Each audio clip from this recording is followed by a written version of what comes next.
Merry Christmas. Merry Christmas 2022. Wow. Here's a Christmas card that I made up for Constance many, many years ago. It's called The Greatest Gift.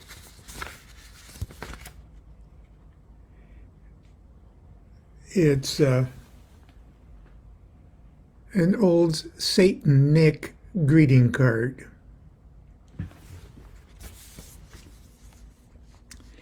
There are no carolers. There is no turkey. No stockings hung with care. No hot chocolate to make us perky. No snowflakes in our hair. There is no mistletoe. There is no holly. There is no Christmas tree. There are no presents to make you jolly. All you get is me.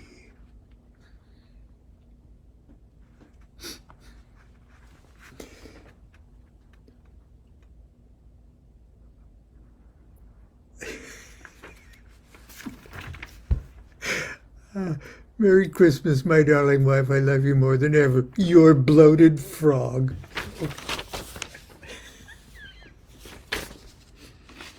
So that's an intimate look at the DuQuettes.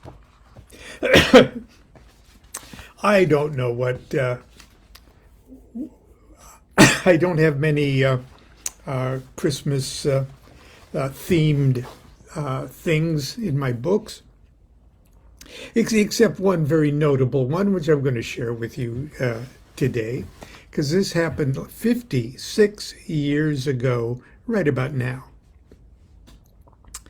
And it was an 8-hour Christmas meditation that my brother and I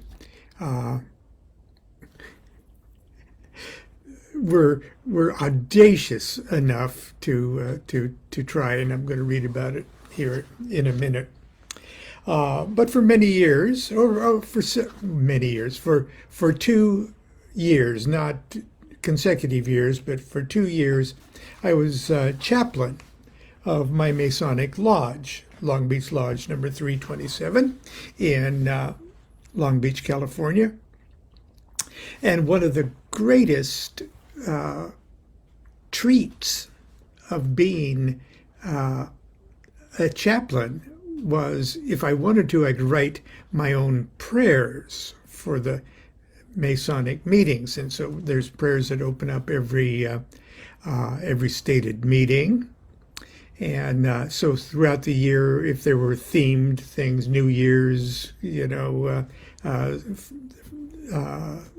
winter solstice, summer solstice, things like that.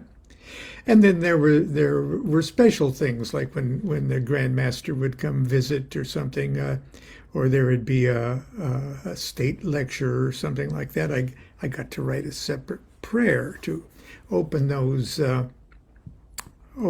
meetings. So I have a collection, a small collection of Masonic prayers that I managed to salvage, and I'm promising myself someday to put them together in a small booklet. But I looked around, and I guess we went dark for some until January for so many years that I didn't have a special Masonic prayer for Christmas. But I did have this one Christmas tale. Now, I've done it before. I've been doing these talks now for well over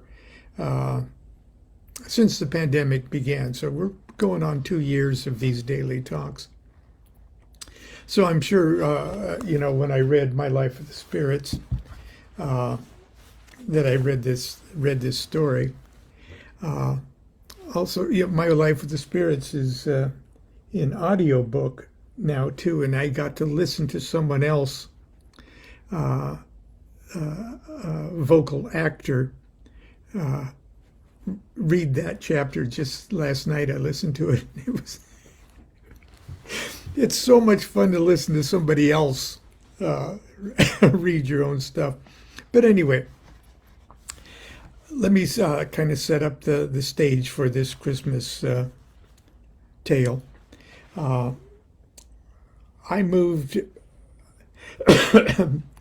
back to California in 1966, just the moment I graduated from high school in 1966. And almost immediately had the opportunity to drop LSD. I had promised myself for like 2 years in California or in Nebraska, where I was growing up, that if I ever had the opportunity to take LSD, I was going to do that. And as a folk singing musician in the 1960s, mid 1960s, sure enough, the second I moved to California and got a folk singing job at a small club in Belmont Shore. Sure enough, about the second night, I walked into the restroom during a break, and the guy said, "Would you like to buy some LSD?" And I said, "You betcha," you know. And I wanted to immediately after that first awesome spiritual, I have to say spiritual awakening. I was enthusiastic to share this with my brother, who was sort of an anemic. I won't say an anemic. He was sort of an outlaw motorcycle guy, okay, and wasn't a Hell's Angels, but he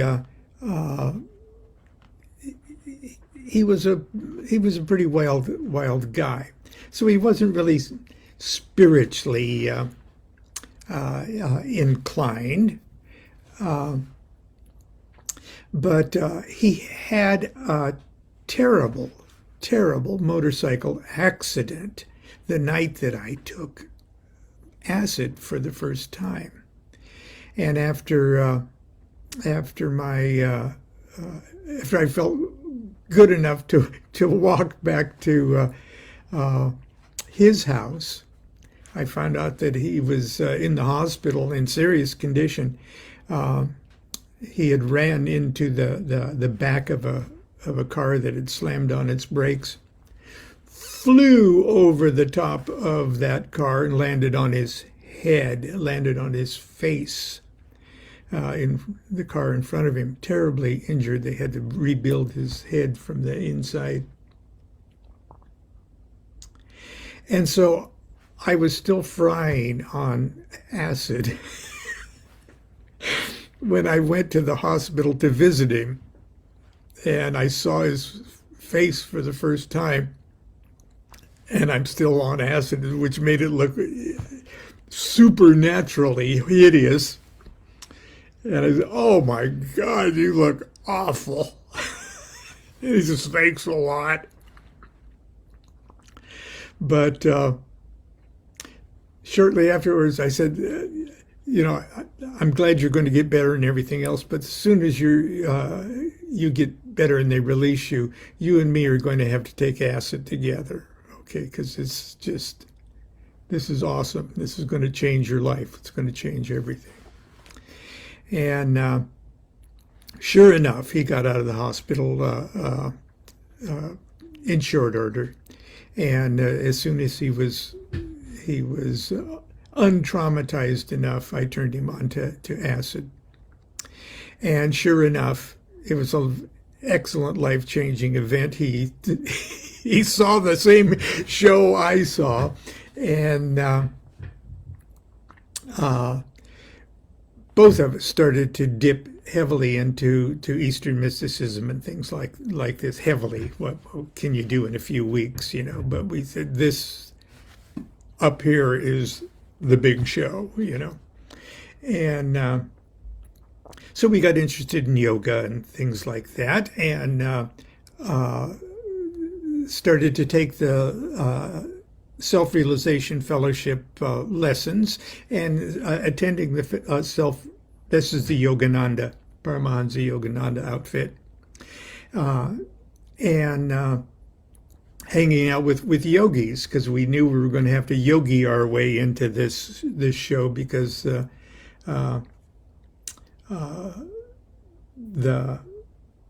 psychedelics wasn't going to be our permanent technique. But anyway, my brother had smoked marijuana and turned me on to marijuana even before all of this. But we decided to go to an 8-hour Christmas meditation at the Self-Realization Fellowship. The 8-hour, this is for heavy meditators and not for beginners, but we were pretty cocky and pretty audacious because we'd seen the big show, and we'd practice yoga, and I could stand up my head in the lotus and things like that. But anyway, that's where I'm going to pick it up here. I dropped my first hit with a fellow musician in the men's room of Belmont Shore Blues Club. It was my friend's first trip also. Once safely back at his apartment, he went into the bedroom, closed the door, and remained there. I didn't see him for several days after that, actually. I flopped down on his living room floor, and for the next 6 hours repeatedly picked myself apart and put myself back together. Don't worry, I won't bore the reader with another I saw God on acid story. It's not like that at all. It's more like I introduced myself to myself story. I discovered that myself was an infinitely greater thing than I'd ever imagined, and realized with technicolor certainty that understanding myself was going to be the only endeavor in life worth pursuing.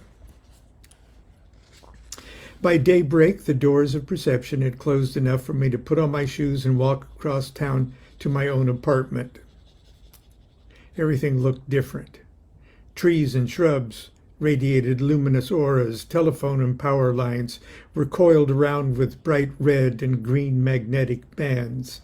The visual effects were dazzling, but no longer a wondrous distraction. My mind was focused on one joyous revelation. Everything that everybody is looking for in religion is already inside their own heads. There's no reason to believe anything. There's no reason to pray to anything. It can all be experienced, and it must be experienced. That's what we're here to do. And then I go on to say that I introduced my brother Mark to all of that, and that we haunted the Eastern philosophy section of my college library.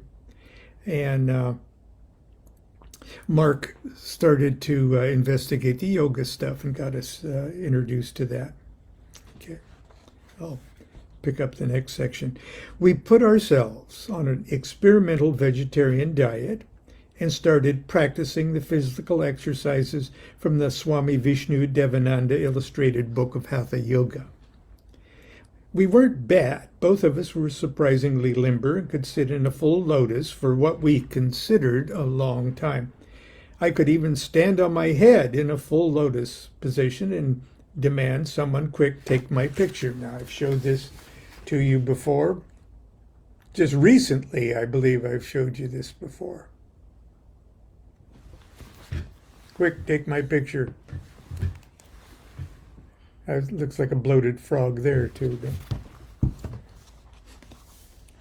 At first, we thought we could mix our psychedelics and yoga. Like idiots, we registered for an all-day Christmas meditation at Paramahansa Yogananda's Self-Realization Fellowship Temple. In order to make sure we would get the maximum spiritual impact from the day, Mark baked the most extraordinary loaf of banana bread. It was the first time we ever tried this recipe. You want to hear the recipe? It's in a footnote. As I recall, he soaked an entire lid, that's what we called a bag, of cleaned grass. He soaked it in tequila. And it was good tequila, too. When the tequila evaporated, he blended the paste with a pound of melted butter. After allowing the butter to harden, he then used the loaded butter in a standard banana bread recipe. It was really good. It was really good. Okay. We were warmly welcomed. Oh, excuse me.